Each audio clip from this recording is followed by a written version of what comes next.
What was the best temporary card in Clash Royale history? Was it the absolutely broken Super Mini P.E.K.K.A. that could one-shot your entire push? Or maybe the Super Magic Archer that literally turned your troops against you? Well, that's what we're gonna find out in this video. We're going through every single temporary card that Supercell has ever added to the game, and we'll rank them all from S tier to F tier based on how much the community actually liked them. And without further ado, let's get into it. Let's start with the very first temporary cards ever added to Clash Royale. Bo and Shelly came from the Brawl Stars crossover in December 2018. This was Supercell's first attempt at doing temporary cards, and honestly, it was just sad. Bo was literally just a reskin Magic Archer, and Shelly was a reskin Hunter. That's it. No new mechanics, no interesting interactions, just different skins slapped on existing cards. You played them exactly like Magic Archer and Hunter, nothing changed at all. The community was hyped at first because a crossover between two Supercell games sounded cool, but then everyone realized it was completely pointless. The novelty wore off in about 5 minutes. People were disappointed because Supercell had the chance to do something creative with a crossover and they just changed the textures and called it a day. This is what happens when you make a temporary card that doesn't actually add anything new to the game, just boring cosmetic stuff that nobody cared about after the first match. Bo and Shelly were pointless reskins that disappointed everyone, so they go straight into F tier. Fast forward to 2022 and Supercell decided to try temporary cards again with the Super Cards concept.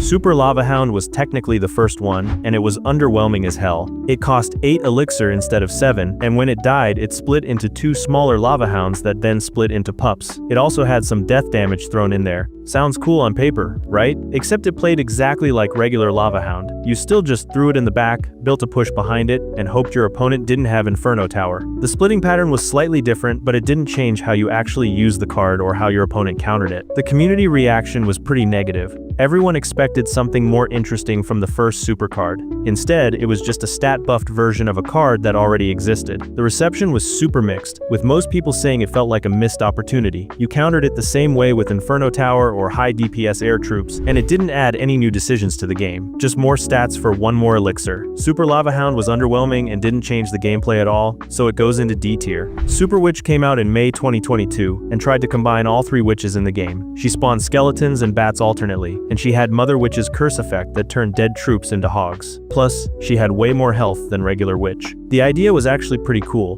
Combining 3 different witch mechanics into one card could have been interesting, but the execution was just a little weird. She still just played like a tanky witch that you placed behind your tank and hoped it connected. The curse effect was neat, but it didn't really change how you used her. Plus, she was super vulnerable to rockets, which traded positively with her since she cost 7 elixir. A lot of people felt like this was just Supercell's way of giving players a usable witch again, since regular witch sucked at the time. The community thought it was fine but not exciting. It felt like a stopgap card that didn't really push any creative boundaries. People wanted to see her switch between ranged and melee attacks when enemies got close, or something interesting like that, but nope, just a buffed witch with extra summons, nothing game-changing. Super Witch felt like a missed opportunity and didn't excite the community, so it goes into D tier. Oh boy. Now we're talking. Super Mini P.E.K.K.A. came out in July 2022 and this thing was absolutely insane. It cost 5 elixir, moved fast, and had one extremely important feature. It could one-shot literally everything in the game. Towers, tanks, swarms, everything. One hit,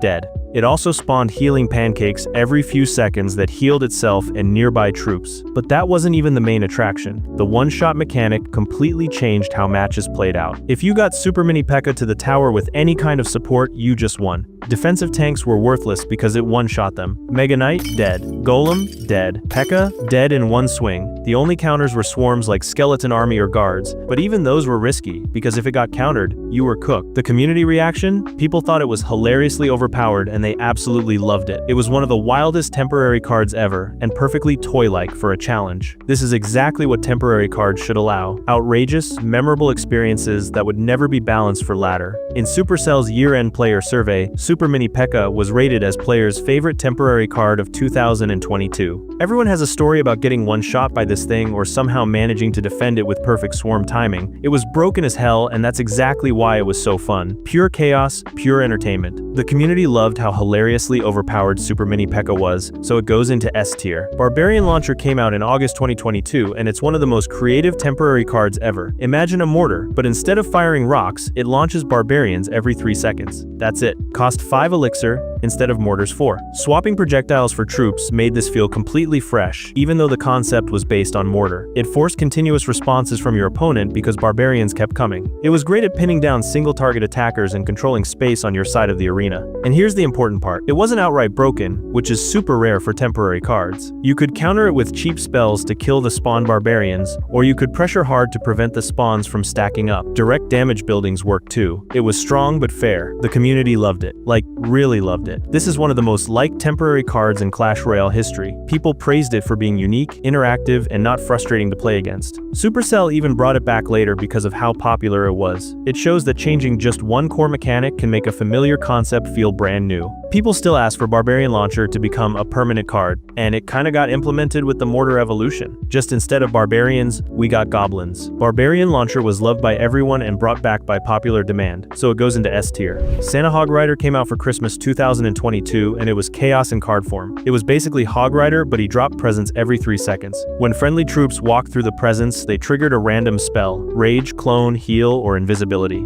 The RNG element was super polarizing. Your pushes could completely snowball if you got lucky with Clone or Rage, or they could flop if you got bad spell spawns. It was completely unpredictable. Casual players absolutely loved the chaos. You never knew what was going to happen. Getting Clone on a big push felt amazing. Getting Heal on a solo Hog Rider felt terrible. But that unpredictability was part of the fun. Competitive players hated it though. The randomness made consistent counterplay basically impossible. You couldn't plan your defense properly because you didn't know which spells would spawn. Some pros said it was one of the most frustrating temporary cards to play seriously. But here's the thing, most of the community thought it was fun. Yeah, it was random, but that's what made it entertaining for casual modes. The clone interactions especially were absolutely nuts. You could counter it with standard hog counters plus quick spell denial and board clears, but the RNG kept every match feeling different. It was chaotic and unpredictable, which is exactly what a temporary card should be for fun challenges. Santa Hog Rider was fun for most players despite the RNG complaints, so it's going into B tier. Super Ice Golem came out in January 2023,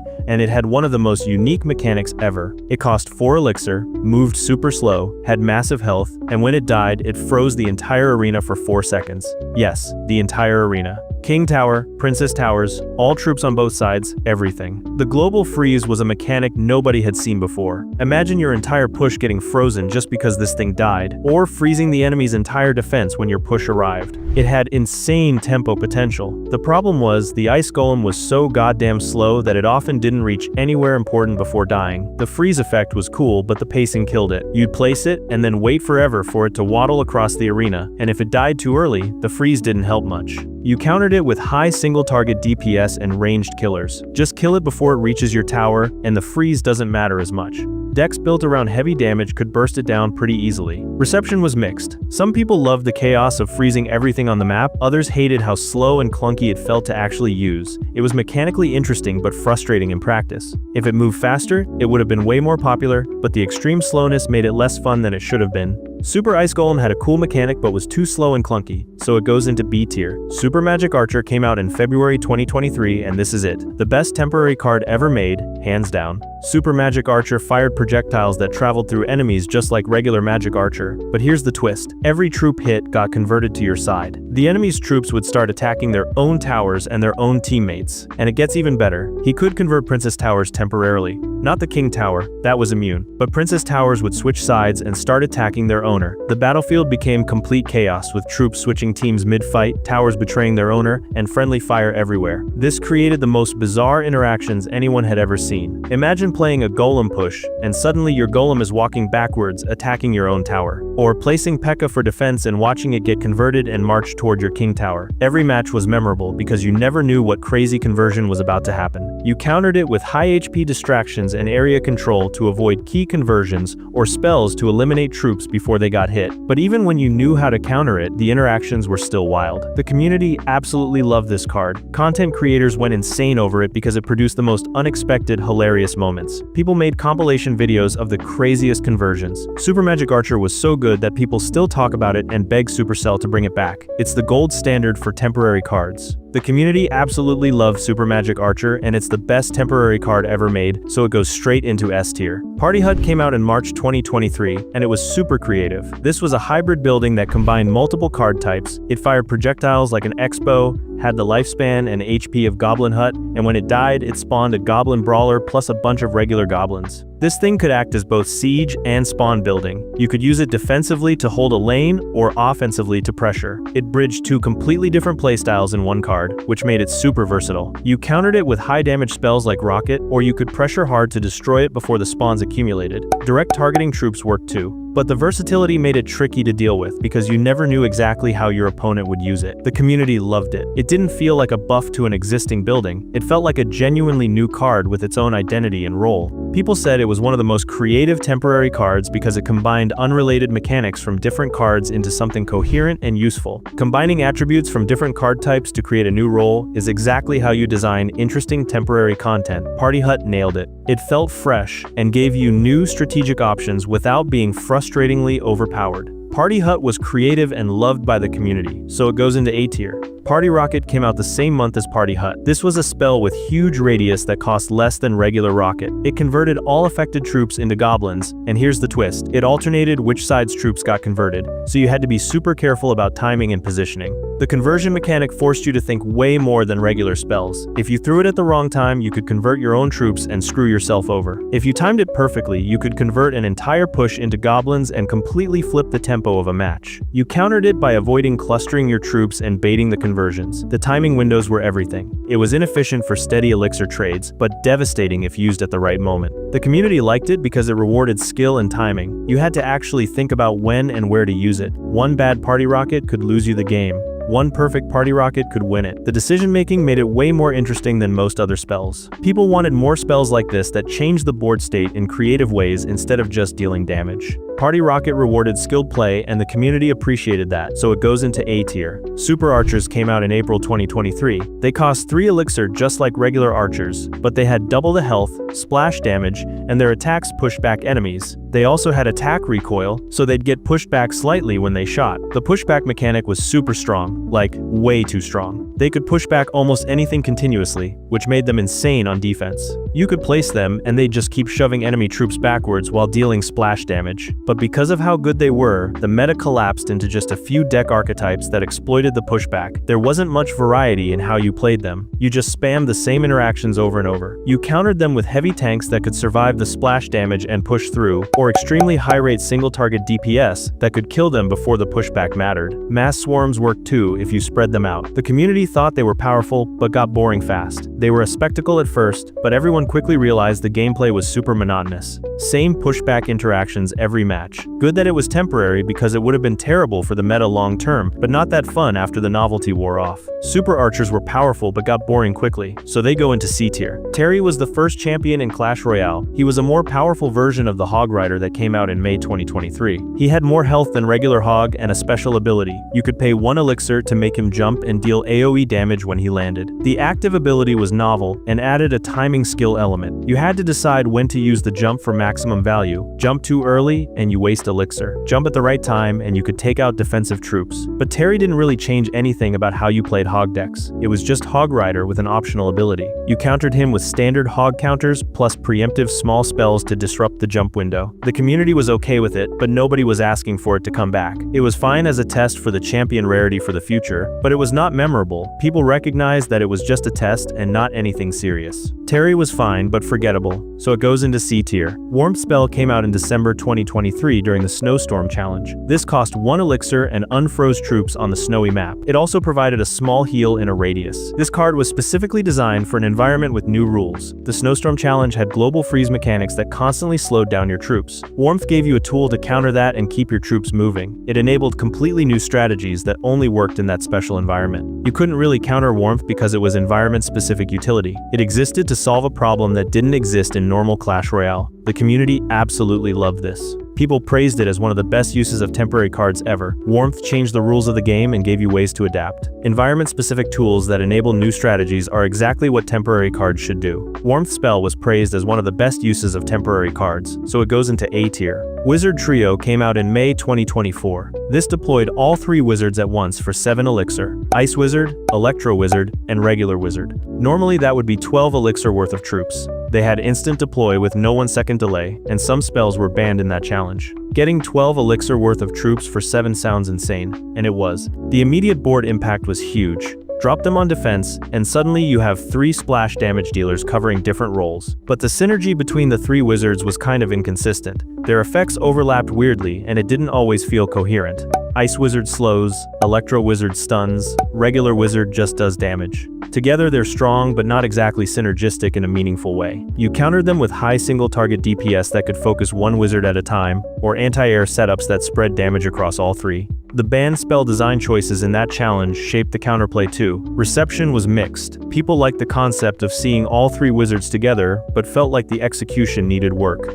The wizards needed more complementary mechanics to make the synergy feel intentional, instead of just throwing 3 guys down at once. Wizard Trio had a cool concept but inconsistent execution, so it goes into C tier. And now we need to talk about the worst temporary card ever made. Rocket Silo came out in July 2024, and it was absolutely hated by the community. It cost 7 elixir and was a building. After about 13 seconds, it would launch itself at the enemy king tower, dealing absurd damage. Like, massive damage with no crown tower reduction. 4 rocket silos could completely destroy the king tower and win the game. Sounds okay in theory, but here's the problem. Gameplay just collapsed into cycling as fast as possible to spam rocket silos.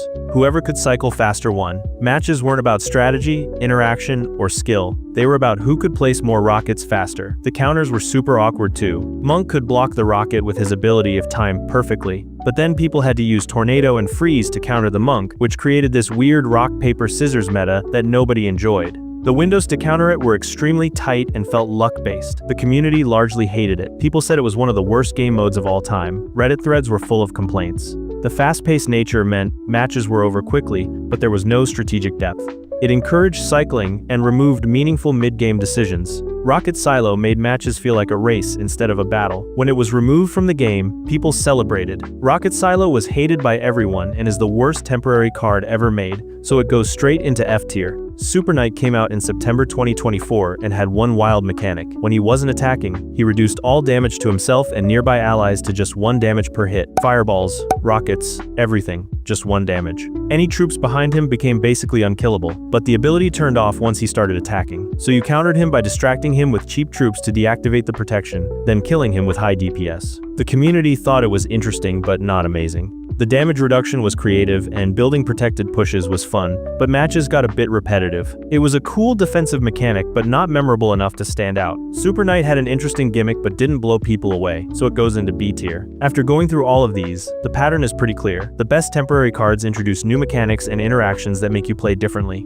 Super Magic Archer's conversion, Barbarian Launcher's troop spawning, Super Mini P.E.K.K.'s ridiculous one-shot power, Party Hut's hybrid role. These cards didn't just add stats, they added new decisions and strategies. The worst temporary cards are either just reskins with no new gameplay, or stat buffs without new interactions, or worst of all, cards that remove interaction entirely and make the game less fun. Temporary cards should let Supercell experiment with wild mechanics that would break the game long-term but are incredible for short challenges. They should create memorable moments and force you to think about the game differently. When done right, they're some of the most fun content in Clash Royale. Alright, that's it for this video. Let me know in the comments which temporary card you think was the best, and if you agree with my tier list, make sure to like and subscribe. Hopefully you enjoyed, and hopefully I'll see you soon.